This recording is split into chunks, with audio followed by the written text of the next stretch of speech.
Hello beautiful people, so for this video I'm going to teach you on how you're going to pair your Karat Bong version 3 on the concert.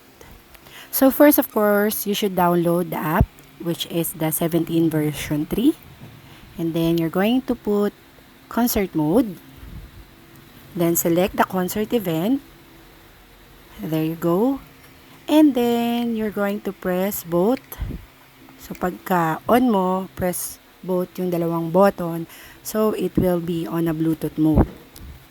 So yung una, naguluhan ako dito, pero para pala siyang yung light stick ng Blackpink. So ibaback mo muna siya, i-off mo muna, and then i-on mo ulit. So baka dyan, then on mo ulit, press the 2 button, yan, and then click OK, and then ididikit mo lang yung iyong light stick. And then you're going to wait na ma-pair na siya. So makikita nyo, dapat parehas yung color na naka-appear sa screen with your Karat Bong. And then, press OK.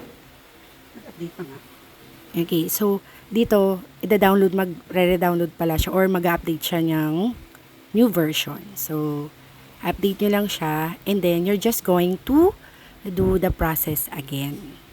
So, okay, concert mode, and then select the date, and then Bluetooth ulit. Yan. Ayan. So, pag na-open nyo na siya na Bluetooth,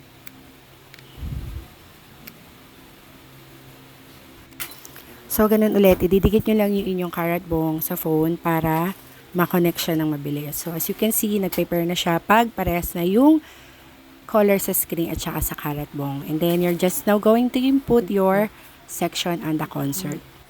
So, you're going to put your area. Yan. So, VIP kasi ako. And then, your section.